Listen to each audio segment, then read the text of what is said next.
कैसे हैं आप सब? और आप लोग की पढ़ाई कैसी चल रही है? अच्छे से स्टडी कर रहे हैं ना आप लोग?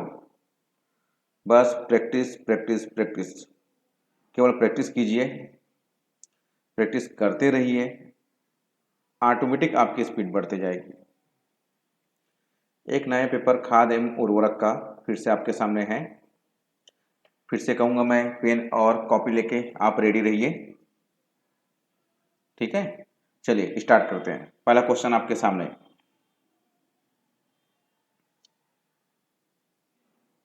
आप नोट्स भी करते जाएंगे, अपने आप को चेक भी कर सकते हैं आप कि कितने समय में आप कितने क्वेश्चन अटेम्प्ट कर पा रहे हैं। चलिए पहला क्वेश्चन आपके सामने है। अधिक उत्पादन के लिए गंधक की आवश्यकता होती है। अधिक उत्पादन के लिए गंधक की आवश्यकता होती है। फर्स्ट ऑप्शन है धान को, सेकंड ऑप्शन है बरसीम को, थर्ड ऑप्शन है रिजके को और फोर्थ ऑप्शन है मूंगफली को। चलिए जल्दी चॉइस करके बताइए कौन सा आंसर आएगा। सोच लिए? इसका आंसर आएगा ऑप्शन डी, मूंगफली को। सेकंड क्वेश्चन, बायोगैस का संगठन है। फर्स्ट पॉइंट है आपके पास 0.5% नाइट्रोजन, 0.18% फास्फोरस और 0.20% पोटेशियम। सेकंड ऑप्शन है 1.5% nitrogen, 0.25% phosphorus, 0.50% potassium. Option third है 2.5% नाइट्रोजन, 0.8% फास्फोरस और 1.5% पोटेशियम।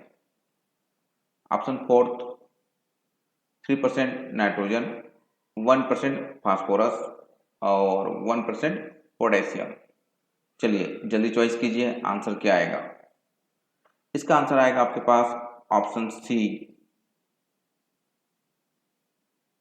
बायोगैस में क्या होगा? नाइट्रोजन होगा, फास्फोरस होगा और पोटेशियम भी होगा, लेकिन नाइट्रोजन का परसेंटेज होगा 2.5%, मतलब सबसे ज़्यादा क्या होगा उसमें? नाइट्रोजन होगा।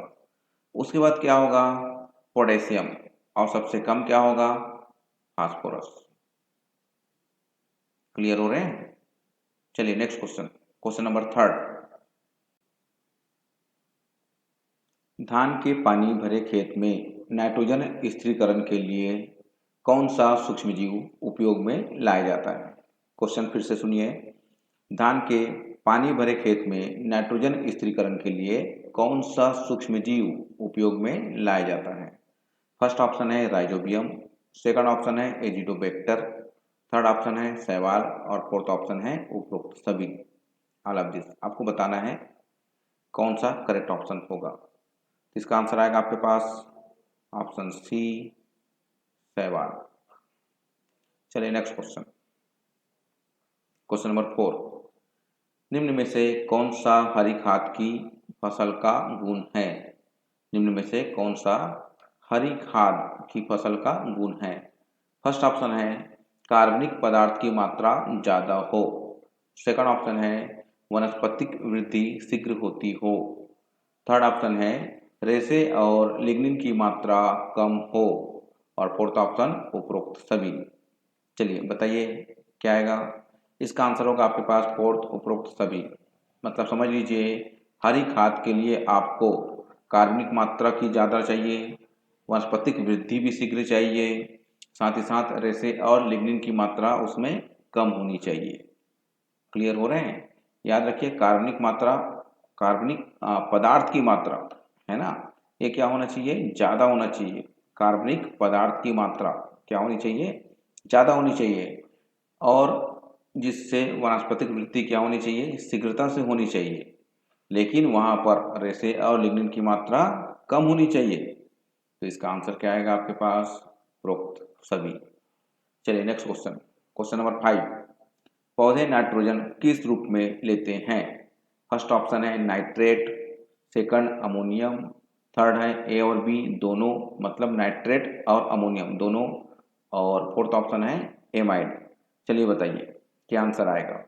इसका आंसर आएगा आपके पास ऑप्शन सी, ए और बी दोनों। मतलब पौधे जो नाइट्रोजन लेते हैं, ग्रहण करते हैं, ये नाइट्रेट और अमोनियम दोनों रूप में लेते हैं, दोनों रूप में ग्रहण करते हैं।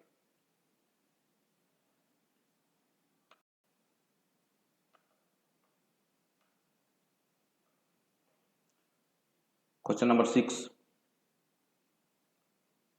गोबर की खाद को खेत में फसल की बुआई के कितने दिन पूर्व डालना चाहिए? आपको बताना है गोबर की खाद जो खेत में डाली जाती है उसे फसल की बुआई के कितने दिन पूर्व डालना चाहिए? फर्स्ट ऑप्शन 1 माह पूर्व, सेकंड ऑप्शन 2 माह पूर्व, थर्ड ऑप्शन 3 माह पूर्व और फोर्थ ऑप्शन है 4 माह पूर्व। चलिए बताइए इसका आंसर क्या आएगा? इसका आंसर आएगा आपके पास ऑप्शन फर्स्ट 1 माह पूर्व। चलिए नेक्स्ट क्वेश्चन, क्वेश्चन नंबर 7, अधिकतम फसल उत्पादन के लिए आवश्यक वृद्धि कारकों में से कौन सा कारक मनुष्य द्वारा नियंत्रित नहीं किया जाता है? मनुष्य द्वारा नियंत्रित नहीं किया जाता है, बताइए ऐसा क्या चीज है जो मनुष्य द्वारा नियंत्रित नहीं किया जा सकता? अच्छे से सोचिए, बहुत इजी क्वेश्चन है, सरल है एकदम। फर्स्ट ऑप्शन है उर्वरता प्रबंध, सेकंड ऑप्शन जलवायु, थर्ड ऑप्शन खरपतवार और फोर्थ ऑप्शन है कीड़े मकोड़े। इसका आंसर आएगा आपके पास जलवायु। आप उर्वरता प्रबंध को कंट्रोल कर सकते हैं, क्या उर्वरक डालना है क्या नहीं डालना है ये आपके हाथ में है, आप इसे कंट्रोल कर सकते हैं, आपके नियंत्रण में है। खरपतवार है उसको भी आप क्या कर सकते हैं, सफाया वगैरह के थ्रू साफ कर सकते हैं। कीड़े मकोड़े के लिए आप कीटनाशक का यूज कर सकते हैं, लेकिन जलवायु जो है, मौसम जो है, उसे आप अपने हाथ में नहीं ले सकते, उसे आप नियंत्रित नहीं कर सकते। चलिए नेक्स्ट क्वेश्चन, क्वेश्चन नंबर 8, मक्का के छोटे पौधों में जिंक की कमी से कौन सा रोग हो जाता है? मक्का में या मक्का के छोटे पौधों में जिंक की कमी से कौन सा रोग हो जाता है? फर्स्ट ऑप्शन है पत्तियों का झड़ना, सेकंड ऑप्शन है पत्तियों का सूखना, थर्ड ऑप्शन है सफेद कली और फोर्थ ऑप्शन है कोई नहीं। चलिए जल्दी चॉइस कीजिए। इसका आंसर आएगा आपके पास सफेद कली। तो मक्का के जो छोटे पौधे होते हैं अगर वहां पर जिंक की कमी है तो याद रखिए उनकी जो कली जो है वो क्या हो जाएगी, सफेद होती जाएगी। चलिए next question, question number 9, rock phosphate एवं बेसिक स्लैग को मृदा में कब डालना चाहिए? रॉक फॉस्फेट एवं बेसिक स्लैग को मृदा में कब डालना चाहिए? फर्स्ट ऑप्शन है फसल बुआई के 1-2 सप्ताह बाद, सेकंड ऑप्शन है फसल बुआई के 2-4 सप्ताह बाद, थर्ड ऑप्शन है फसल बुआई के 2-4 सप्ताह पूर्व और फोर्थ ऑप्शन है फसल बुआई के 1-2 सप्ताह पूर्व। चलिए जल्दी चॉइस कीजिए, क्या आंसर आएगा? इसका आंसर है आपके पास ऑप्शन सी, फसल बुआई के 2-4 सप्ताह पूर्व। चलिए क्वेश्चन नंबर 10, एमओपी को पोटाश की कमी वाली मृदा बुआई के समय किस विधि से प्रयोग करते हैं? एमओपी को पोटाश की कमी वाली मृदा में बुआई के समय किस विधि के द्वारा प्रयोग में लाया जाता है, यह आपको बताना है। एमओपी, चलिए फर्स्ट ऑप्शन है आपके पास छिड़काव विधि, सेकंड ऑप्शन है हिल प्लेसमेंट, थर्ड ऑप्शन है रो प्लेसमेंट और फोर्थ ऑप्शन है उपरोक्त सभी। चलिए जल्दी बताइए क्या आएगा? इसका आंसर आएगा आपके पास ऑप्शन ए, छिड़काव विधि। क्लियर हुआ? अब ये एमओपी क्या है तो याद रखेंगे यहां पर म्यूरेट ऑफ पोटाश। एमओपी का फुल फॉर्म क्या होता है? Muriate of potash.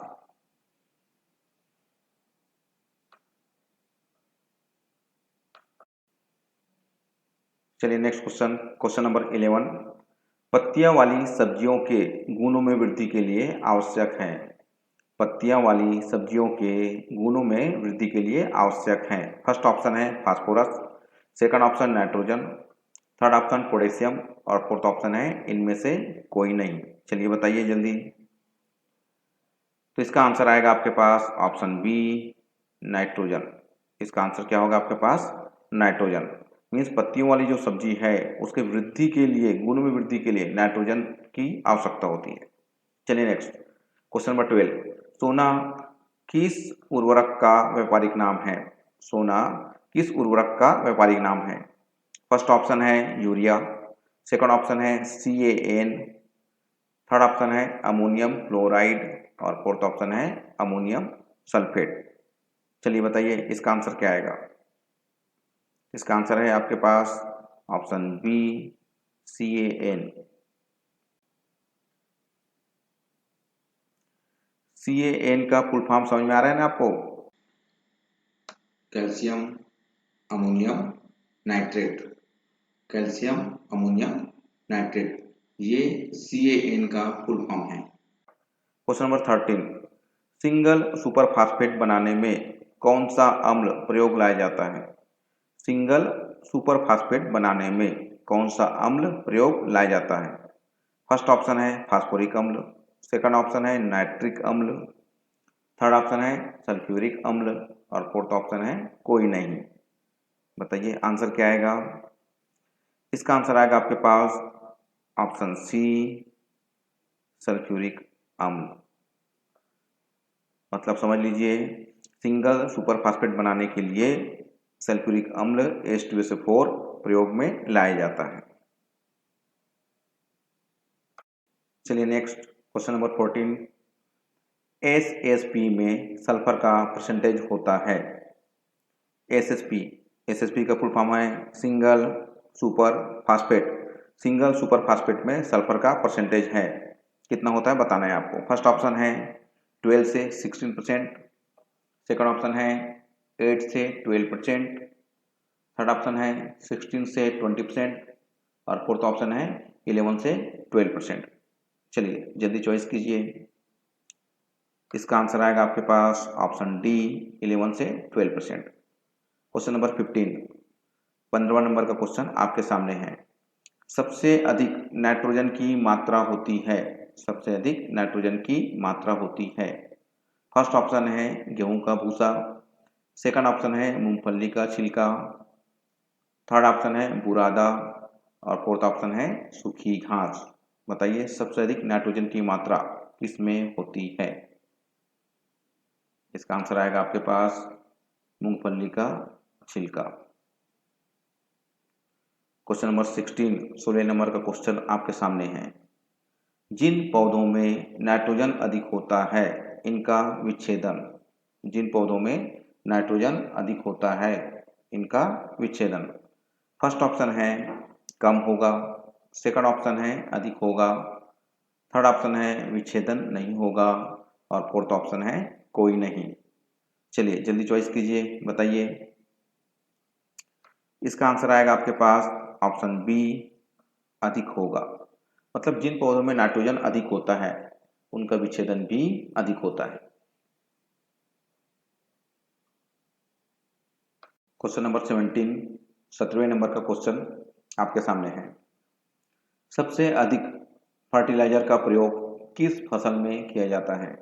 सबसे अधिक फर्टिलाइजर का उपयोग किस फसल में किया जाता है? फर्स्ट ऑप्शन है गेहूं, सेकंड ऑप्शन है आलू, थर्ड ऑप्शन है धान और फोर्थ ऑप्शन है गन्ना। चलिए बताइए सबसे अधिक फर्टिलाइजर खाद का उपयोग सबसे ज़्यादा, उर्वरक का उपयोग सबसे ज़्यादा किस में होता है? इसका आंसर आएगा आपके पास आलू, second number option. Next question number 18। नीम का कृषि उपयोगी उत्पाद है। नीम का कृषि उपयोगी उत्पाद है, मतलब आपको बताना है कि नीम से क्या उत्पादन मिलता है आपको। फर्स्ट ऑप्शन है नीमेक्स, सेकंड ऑप्शन है ब्लाइटोक्स, थर्ड ऑप्शन है सल्फर और फोर्थ ऑप्शन है उपरोक्त सभी। चलिए बताइए, बहुत सिंपल है, अगर आप नाम से ध्यान देंगे तो इसका ऑप्शन आएगा आपके पास नीमेक्स।